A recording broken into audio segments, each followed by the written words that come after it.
Opinion के नए अंक में आपका स्वागत है। दोस्तों, कल के न्यूज में मैंने आपसे फेक न्यूज और डीप फेक टेक्नोलॉजी पर बात की थी। अब देश के गृह मंत्री पर आप आक्रमण करेंगे, उसके खिलाफ जो है फेक न्यूज चलावेंगे तो कार्रवाई तो होनी ही थी। तेलंगाना के जो मुख्यमंत्री हैं वो खुद तो उपस्थित नहीं हुए कल दिल्ली पुलिस के सामने, लेकिन अपने वकील को वहां पर उन्होंने भेजा। अब पता चला है कि झारखंड की जो कांग्रेस यूनिट है उसके ट्विटर अकाउंट, जिसको अब एक्स अकाउंट कहा जाता है, उस पर रोक लगा दी गई है। और यहाँ पर जो राजेश ठाकुर जो कि कांग्रेस के अध्यक्ष हैं, उनको भी दिल्ली तलब कर लिया गया है। ये तो होना ही था। अब दिल्ली तलब करने के बाद राजेश ठाकुर को सुनिए। देखिए, दिल्ली पुलिस के द्वारा एक नोटिस तो जरूर कल प्राप्त हुआ है। अब ये समझ से परे है कि वो मुझे क्यों किया गया है। मैं समझता हूँ ये एनआरकी है और जिसको जो मन में आ रहा है वो कर रहा है। अगर कोई कंप्लेंट है तो पहले देखना चाहिए कि मेरे ट्विटर हैंडल पे वो चीजें है कि नहीं है। और उसमें मांगा गया है कि लैपटॉप चाहिए और बाकी सारी चीजें चाहिए। जब चुनाव का माहौल है और चुनाव में हमारी व्यवस्था को समझा जा सकता है, और इस तरह से बिना जांच पड़ताल किए नोटिस दे करके तुरंत से बुला लेना, हम समझते हैं ये ठीक नहीं है। और हमने कानूनी जो हमारे सलाहकार हैं उनसे राय मांगी है कि जो 2 तारीख को उन्होंने उपस्थिति के लिए कहा है उसमें कैसे हम छूट ले सकते हैं और नई तिथि कैसे वो मुकर्रर करते हैं। जो भी होगा उसका मुकम्मल जवाब दिया जाएगा। हमेशा यही होता है, हमेशा दोस्तों यही होता ही है। जब आप गलती करते हैं उस समय आपको समझ में नहीं आता कि आप गलत कर रहे हैं। आप एक जिम्मेदार नागरिक हैं, एक जिम्मेदार पार्टी के आप जो सो राज्य के अध्यक्ष हैं, उसके बावजूद आप इस तरह की हरकत करते हैं। कोर्ट में, हाई कोर्ट में, सुप्रीम कोर्ट में कई बार अपने फैसले में स्पष्ट कर चुका है कि अगर आप कोई भी अश्लील या देश विरोधी या फेक न्यूज को अगर आप फॉरवर्ड करते हैं तो आप सजा के पात्र हैं। जिसने बनाया वो तो सजा का पात्र है ही, लेकिन जो भी उस क्लिप को, जो भी उस वीडियो को फॉरवर्ड करता है, दूसरे के बीच में उसको डिस्ट्रीब्यूट करता है, वो सब के सब सजा के पात्र हैं। अब जब सजा मिलने की बारी आई तो आपको जो है सो लोकतंत्र, अनर्गल बातें, ये लोग इसी तरह की बातें करते हैं। अरे जब करते हो तब क्यों नहीं सोचते हो? लेकिन दोस्तों, आज हमारा ये मुख्य मुद्दा नहीं है। आज हम मुख्य रूप से बात करेंगे नेताओं की जबान लड़खड़ा क्यों रही है। लड़खड़ा नहीं रही है, अलबत्ता अनाप शनाप अनर्गल बक रहे हैं।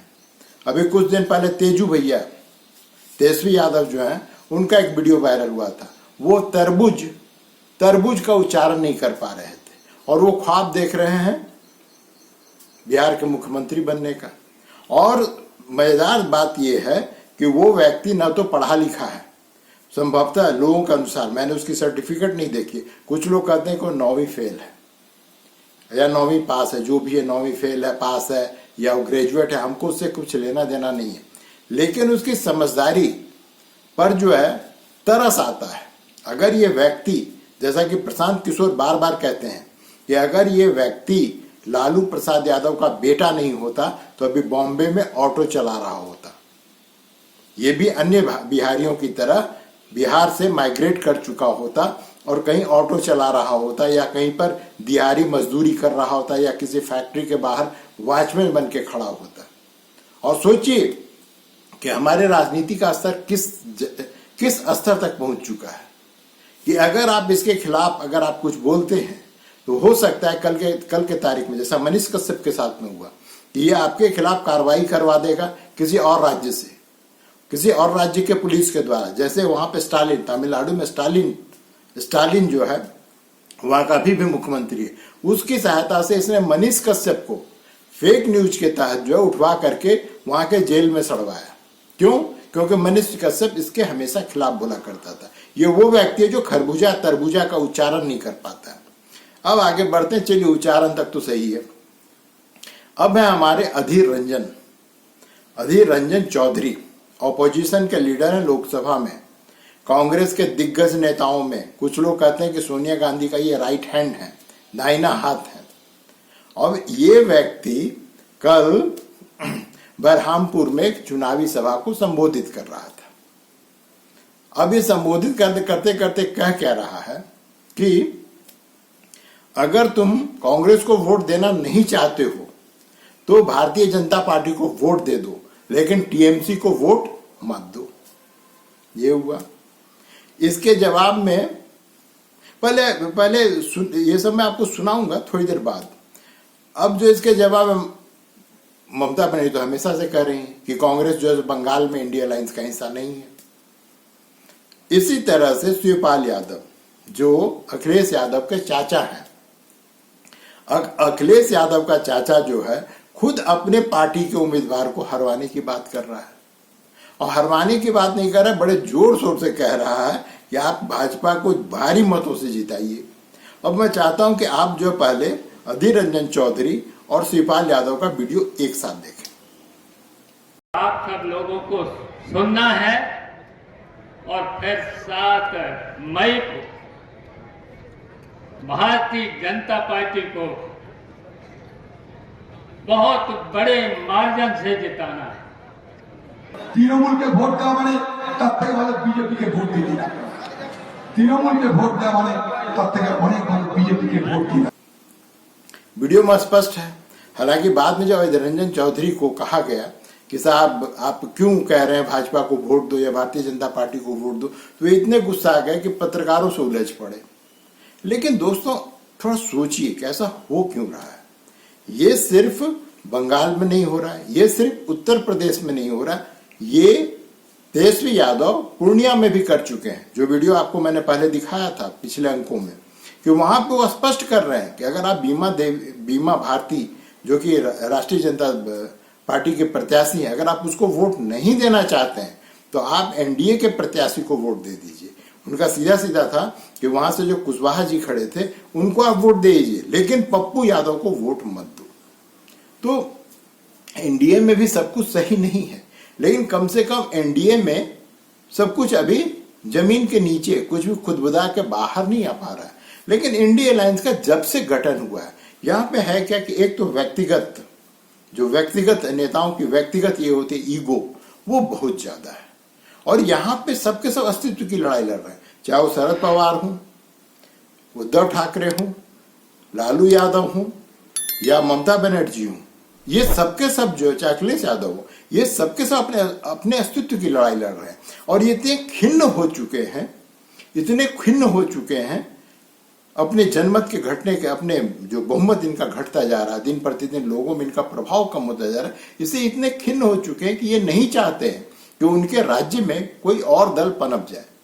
आरजेडी कभी नहीं चाहेगी कि जनता दल यू मजबूत हो, क्योंकि जनता दल यू अगर मजबूत होती है तो उसका सीधा प्रभाव वहां पर स्थानीय रूप से जो आरजेडी के कार्यकर्ता है उसके मनोबल पर पड़ेगा कि भाई जब हम जीत ही नहीं सकते, हमारा पार्टी खत्म है, तो इसका झंडा ढोने से क्या फायदा।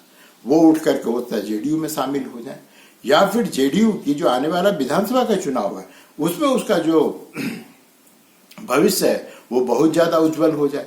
यहाँ पर जो तेजस्वी यादव ख्वाब देख रहे हैं कि हम किसी तरह से मुख्यमंत्री बने, उनका जो पूरा का पूरा फ्यूचर ये है वो खत्म होता हुआ दिखता है। आप बंगाल में जाइए, टीएमसी क्यों चाहेगी कि वहां पे कांग्रेस और कम्युनिस्ट मजबूत हो। वो इन्हीं लोगों को हरा करके खत्म करके तो आज सत्ता में है, और वो कभी नहीं चाहेंगी कि इन दोनों पार्टियों में का यहाँ पे फिर से पैर जम पाए, या फिर से इनका जो है लोगों पर प्रभाव जो है, वोटरों पर प्रभाव जो है बढ़ सके। तो वो कहती अभी तक कहीं नहीं है, लेकिन इनडायरेक्टली वो भी चाहते कि यहाँ पे 2 पार्टी हो जाए, एक हम हैं और भाजपा रहे। लेकिन वो ये भी नहीं चाहते कि भाजपा मजबूत हो, क्योंकि भाजपा के मजबूत होने का मतलब है, या फिर कांग्रेस और लेफ्ट के मजबूत होने का मतलब है कि ममता बनर्जी को सत्ता से हटना होगा। क्योंकि अगर कम्युनिस्ट और अगर कांग्रेस वेस्ट बंगाल में मजबूत होता है तो इसका मतलब ये है कि वो किसके वोट को काटेगा, वो ममता बनर्जी को वोट को काटेगा। क्योंकि ममता बनर्जी उन्हीं के वोटों, उन्हीं के वोटों को कब्जा करके आज सत्ता में बनी हुई है। तो जो ही ये मजबूत होगा, इसका मतलब ममता बनर्जी कमजोर होंगी, और ममता बनर्जी के कमजोर होने का मतलब है कि वहां पे फिर जो है ट्रायंगुलर फाइट होगा, और ट्रायंगुलर फाइट में सबको पता है कि बीजेपी जो है ममता बनर्जी को बढ़िया से पीट देगी। तो इसलिए वो नहीं चाहती हैं कि कांग्रेस और वामपंथी वहां मजबूत हों, इसलिए उनके खिलाफ वो बीजेपी से ज्यादा इन लोगों के खिलाफ जो अनाप शनाप बकती है। और वो यहां तक कह चुकी हैं कि जो वामपंथी हैं वो तो भाजपा के यहाँ पे बी टीम है। अब इसी तरह से केरल में वहां पे कांग्रेस और वामपंथी एक दूसरे के खिलाफ है। वहां पर जाकर के राहुल गांधी कहते हैं कि क्यों नहीं यहाँ के मुख्यमंत्री को अब तक गिरफ्तार किया जा रहा है, वो भ्रष्टाचार में लिप्त है। इसका मतलब है कि अगर भाजपा इसको अरेस्ट नहीं कर रही है या यहाँ पे 356 लगा करके इसके सरकार को नहीं गिरा रही, वामपंथी सरकार को नहीं गिरा रही, इसका मतलब ये है कि भारतीय जनता पार्टी और कम्युनिस्ट मिले हुए हैं। अब दोस्तों, इससे ज्यादा हास्यास्पद बात भारतीय राजनीति में क्या हो सकती है। ये भारतीय जनता पार्टी और जो लेफ्ट है, ये दो धुरी है, ये दोनों कभी नहीं मिल सकते और न कभी मिलेंगे। और वैसे भी जो वामपंथ है वो भारत में धीरे धीरे जो है खत्म होता जा रहा है। तो उसको वो 2 राज्यों तक सीमित है, 2 राज्यों में नहीं, एक राज्य कहिए केरल में और दूसरा जेएनयू में। जेएनयू जो जवाहरलाल नेहरू यूनिवर्सिटी है, वहां पर वामपंथ जमा हुआ है। ये 2 जगह ही बचा है। तो पूरे देश में इनका सफाया हो चुका है। इनकी अव्यावहारिक बातें और विचार सुन सुन के लोग अब पक चुके हैं। जब लोगों के पास इतना ज्ञान नहीं था, गरीबी बहुत ज्यादा थी, तब इनको अशिक्षा थी, तब इनको लोगों को लगता था कि ये जो अव्यावहारिक बातें कर रहा है वो बहुत ही अच्छी बात है, तो लोग इसके प्रति झुकाव हुआ। लेकिन अब वो खत्म होता जा रहा है, खास करके 90 के दशक के बाद, जब सोवियत रूस का अवसान हुआ और उसके बाद भारत में यहाँ पर जो लाइसेंसी राज व्यवस्था थी, जब उसको खत्म किया गया और यहाँ के बाजार को खोला गया, अर्थात अर्थव्यवस्था का जब लिबरलाइजेशन हुआ, उसका उदारीकरण हुआ, उसके बाद से वामपंथ और वामपंथियों की सारी हवा निकल चुकी है। अब ये इक्के दुक्के भारत में 1-2 द्वीप हैं, छोटे छोटे कम्युनिस्ट आइलैंड्स हैं, जहाँ पे टिके हुए, कुछ पॉकेट्स में टिके हुए, और इनकी कोई महत्व भारतीय राजनीति में रह नहीं पाई है। लेकिन फिर से दोस्तों हम चलते हैं जहां से हमने बात प्रारंभ की कि भाई इनकी जुबान क्यों फिसलती है। जुबान किसी की भी फिसल सकती है। मैं भी कई बार जो नाम बताने में लोगों की गलती करता हूं, लेकिन इंटेंशन क्या है, आपका इंटेंशन क्या है और आपकी पॉलिटिक्स क्या है पार्टनर, जो आप इस तरह की अनर्गल बातें, अब अनर्गल नहीं, कई बार मुझे लगता है कि यही इनकी राजनीति ही है। ये हमको और आपको अनर्गल बातें लगती है, लेकिन यही राजनीति है। और इसी राजनीति को ये एस्टैब्लिश करना चाहते हैं कि हम नहीं तो कोई नहीं, या तो हम जीत जाए या तो फिर कोई ना जीते, या तो हम सुहागन रहें और या तो पूरा दुनिया विधवा हो जाए। इस तरह की सोच जो है, इस तरह की संकीर्ण सोच जो है, वो भारतीय राजनीति का जो दायरा उसको सीमित ही नहीं करता है, इसका बहुत ही घटिया प्रभाव आम लोगों पर भी पड़ता है। अब आप किसी नेता पर विश्वास नहीं कर सकते हैं कि हम इसको वोट देंगे और हम जिस मन स्थिति में और जिस नियत से वोट दे रहे हैं ये अगला जो है मेरा प्रतिनिधि उस पर कायम रहेगा। अधीर रंजन पहले भी बदतमीजी बहुत सारे कर चुके हैं। उन्होंने जो पहली आदिवासी राष्ट्रपति हैं द्रौपदी मुर्मू, उनको तक को नहीं छोड़ा है। तो ये व्यक्ति बेसिकली ये बदतमीज तो है, लेकिन इस तरह की बातें वो करेगा, इसकी जो उसके पार्टी के बहुत सारे लोग हैं उनको भी इसका अनुमान नहीं था। जब जयराम रमेश से पूछा गया कि साहब ये क्या अनाप शनाप बक रहा है, तो कहेगा हमको पता नहीं, हो सकता आप जो बता रहे हैं वो आउट ऑफ कॉन्टेक्स्ट होगा, वो कुछ और कहना चाह रहे होंगे, आप कुछ हमें कुछ कह रहे हैं, तो जब हम वीडियो देखेंगे तब से प्रतिक्रिया देंगे। हालांकि सबको पता है कि अधीर रंजन चौधरी क्या कह रहे थे, क्यों कह रहे थे, और ये सिर्फ इन तक ही सीमित नहीं है। अंदर ही अंदर जो अंडर करंट्स है इंडिया अलायंस का, वो विध्वंसक है, वो एक दूसरे की बलि लेने को उतारू है, वो एक दूसरे को खत्म करने पर उतारू। यहाँ पे कोई साझा सहयोग और भातृत्व और जो कहता है मित्रता, उसकी भावना इन लोगों के बीच में बची नहीं है। अब सोचिए कि कांग्रेस जैसी पुरानी पार्टी, किसने सोचा था ये फेक न्यूज का सहारा लेगा। और मैं दोस्तों जो बात आपसे कहने जा रहा हूं, मैं पूरे जिम्मेदारी पूर्वक कह रहा हूं, अगर आप राहुल गांधी के भाषण को प्रतिदिन सुने, वो प्रतिदिन प्रतिदिन अपने भाषणों में झूठ बोलते हैं, और एक दो नहीं कई झूठ बोलते हैं, और हर झूठ को कई बार दोहराते हैं और बड़े कॉन्फिडेंटली दोहराते हैं। दोस्तों, मेरा दावा है, आप लोग सबके सब जो लोग भी सोशल मीडिया पे हैं, आपने आज तक प्रधानमंत्री, गृह मंत्री या जो भारतीय जनता पार्टी सरकार में जो कोई उच्च पद पे हैं, बड़े मंत्री हैं, कैबिनेट मिनिस्टर है, आपने कभी किसी के मुंह से सुना है कि आरक्षण को भारत में खत्म कर दिया जाएगा? कभी सुना है? या कभी आपने किसी से सुना है प्रधानमंत्री, गृह मंत्री के किसी भाषण में कि संविधान को बदल दिया जाएगा? संविधान तो बदला ही जाता रहा। संविधान बदलने का अर्थ मात्र इतना है मित्र कि उसमें संशोधन किया जाएगा। तो अब तक तो 100-125 का लगभग संशोधन हो चुका है, जिसमें से 100 संशोधन जो है वो कांग्रेस के, चाहे नेहरू साहब हों, इंदिरा गांधी हो, चाहे राजीव गांधी हो, मनमोहन सिंह हो, सबके काल में कुछ ना कुछ संशोधन होता है। लेकिन क्या कभी किसी ने कहा है कि हम संविधान को एकदम जो मूल पाठ है उसको हम पूरी तरह से बदल देंगे? किसी ने नहीं कहा। लेकिन राहुल गांधी प्रतिदिन भाजपा के नेताओं पर आरोप लगाते हैं, कॉन्फिडेंटली आरोप लगाते हैं कि ये सत्ता में आएगा तो संविधान बदल देगा, आरक्षण खत्म कर देगा। मैंने इस तरह के नारे बात। और एक मजेदार चीज बता रहा हूं कि भारतीय जनता पार्टी को लगता है जैसे राहुल गांधी प्राणवायु दे रहे हैं। ये हमेशा भाजपा के नेता साहब मिले, वो बड़े खुश होते हैं कि राहुल गांधी इस तरह की मूर्खतापूर्ण बात करते हैं। इससे जो है भारतीय जनता पार्टी का जनाधार बढ़ता है। लोग खुद भी सोचने को मजबूर हो जाते हैं कि गलती से अगर ये प्रधानमंत्री बन गया तब इस देश का क्या होगा, तब ये कौन सी पागलपन वाली बातें करेगा। तो ये जो मेरा मानना है कि प्रधानमंत्री और गृह मंत्री अर्थात मोदी जी और उसका अमित शाह, उसके बाद में भाजपा का सबसे बड़ा स्टार प्रचारक जो है वो है राहुल गांधी। सबसे बड़ा स्टार प्रचारक है, क्योंकि ये जो ही उल्टी सीधी हरकतें बातें करता है तो उससे जो भारतीय जनता पार्टी को मौका मिलता है कांग्रेस पे और भी अच्छे ढंग से अटैक करने का। और साथ ही वो कंपैरिजन जो कहते तुलनात्मक जो है लोगों के सामने तुलना पेश करता है कि कहाँ मोदी जी हैं और कहाँ ये है, कहाँ मोदी जी और कहाँ ये है। और इसके कारण कांग्रेस का प्रचार सब बाधित होता है।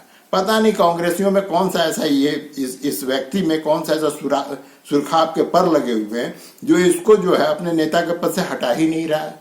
इसको ढोए पड़े हुए, ये आदमी की जितनी उम्र नहीं है उससे ज्यादा तो ये इलेक्शन हार चुका है, विधानसभा और लोकसभा का, लेकिन उसके बावजूद इसको ढोए पड़े हैं। और भैया पार्टी उनके परिवार की है, वो ढोते रहे, कुछ भी करे। देखिए आगे आगे क्या होता है। आज जो है 3 तारीख, परसों जो कल जो है वो रायबरेली और अमेठी में नामांकन करने की अंतिम तिथि है। अब देखिए उन दोनों जगहों से कौन खड़ा होता है। वैसे मुझे पता है कि ये दोनों भाई बहन वहां से खड़े नहीं होंगे। तो आज के लिए दोस्तों बस इतना ही। मस्त रहिए, खुश रहिए।